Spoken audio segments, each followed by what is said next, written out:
Chapter 26. Very clever, said Charles. He pulled out a silhouette card out of a book. It's like a pedestrian symbol, like What's that a sign like for? crosswalk. It's like someone who walks like a walk sign. It's to cause to know that people walk. A crosswalk. This cover had been easy to find. It was the third book on the top shelf of the staff picks display. The image on the front was a bright yellow yield sign. The title, Universal Road Signs by renowned trafficologist Abigail Rose Painter. Charles had found the matching book in the 300s room on the second floor. The 300s were all about social science, things like commerce, communications, and, ta-da, transportation.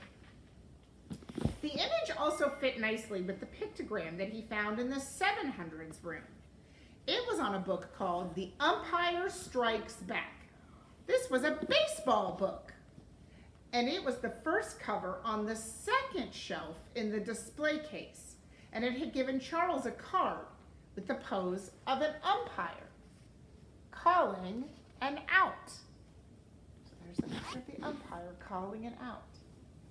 See the umpire in a baseball game? You know how they call out? Nope. They take their thumb and go like this. Looks like a Well, that means you're out of here. This is an out.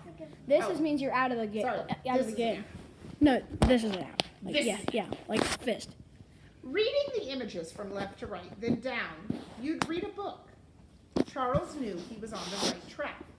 See, the traffic sign gave him walk, and the umpire book gave him out. Walk, out. Put the two pictures together, you have walk out. Clearly, if he could find all 12, the staff pick displays will tell him how to walk out of the library. Although he had absolutely no idea what the first image he had found. The quarterback tossing a pass had to do with the library, at least not yet anyway. Remember the Johnny Unitas and Me? A quarterback throwing a pass? What would go with that one? 3 down, 9 to go, said Charles.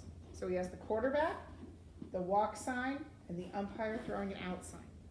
And Mr. Lemoncello, if you're watching, may I just say that you are an extraordinarily brilliant man. Charles had never sucked up to a video camera before, but he figured it was worth a shot. Maybe Mr. Lemoncello would send him a bonus clue or something. Instead, when Charles stepped out of the 300s room, somebody sent him Andrew Peckelman.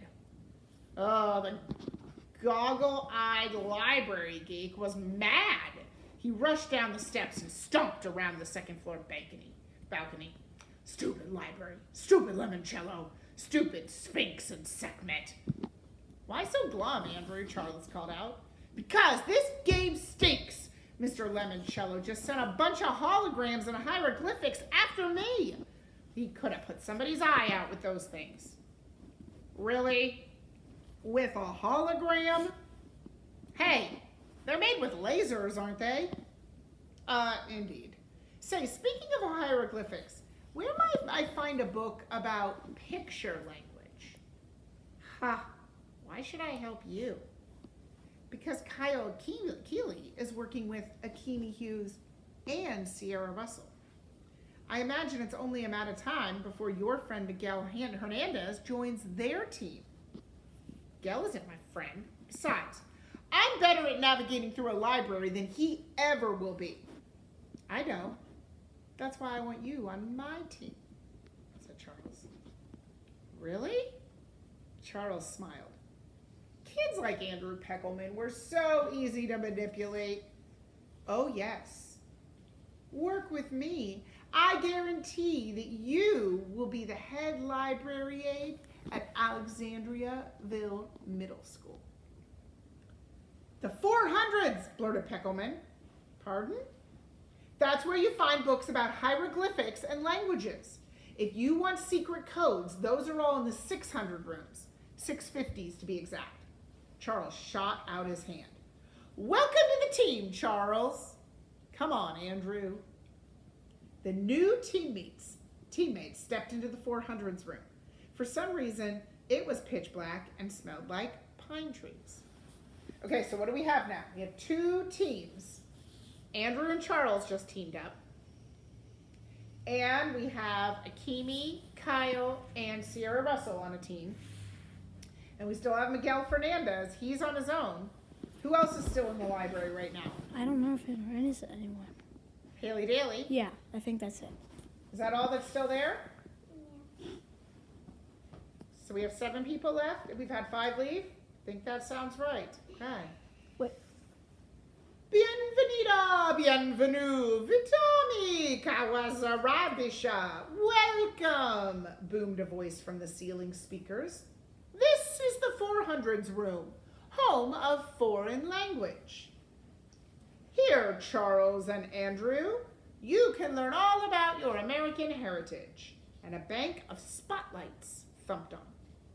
Charles and Andrew were face to face with a row of 4 featureless mannequins. Do you know what a mannequin is? No. When you go into a store and you see a mannequin, they're like- the ones wearing the clothes. They're the They're white- not real people. they're so the they white don't really body. have a face. They're just like the body. The they white wear the ones. clothes in a store, so you can see what they look like. Charles and Andrew were face to face with the mannequins. An overhead projector beamed a movie onto dummy number 2, turning it into a pretty woman who looks like a flight attendant. Hello, and welcome to your American heritage. I'm Debbie. Let's begin your voyage. That's okay, said Charles. We're rather busy. Let's begin your voyage, said the mannequin. Charles sighed. Obviously, there was no way to turn this silly thing off. He might as well speed things along by telling the dummy what it wanted to hear. Fine, but can we go with the abridged version? We're in a bit of a rush. Yeah, nodded Andrew. We have to escape before noon tomorrow.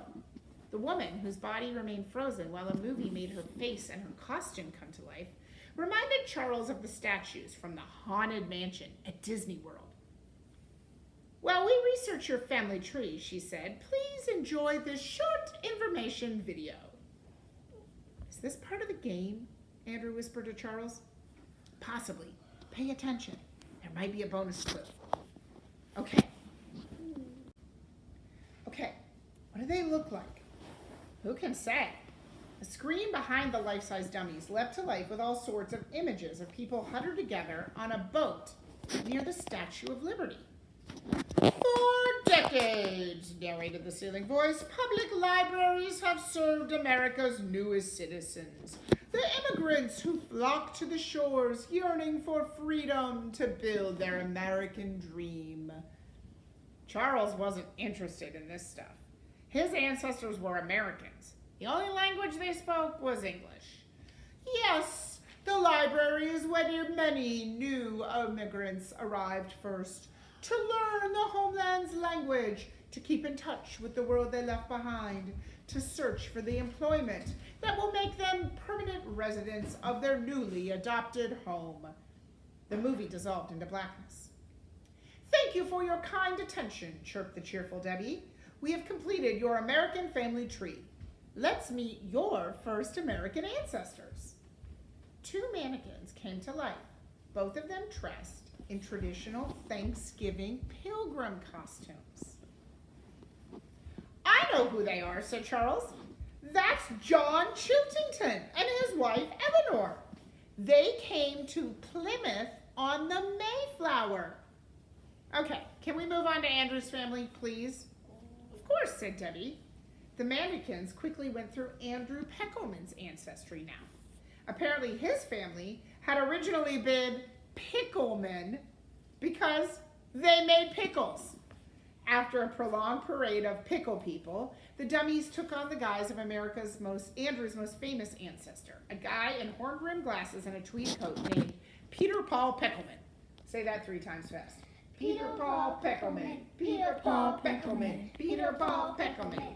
I appeared on the TV game show Concentration in 1968. He announced, I want a room full of furniture and wood paneling for my rumpus room. Charles smiled. He knew the TV game show Concentration. It was similar to Mr. Lemoncello's phenomenal picture word puzzler. It It was one of the games he picked at the toy store. Peter Paul Pickleman's claim to fame was further confirmation that piecing together the picture puzzle would show Charles how to escape from this library. He'd been right. The dummies had given him a bonus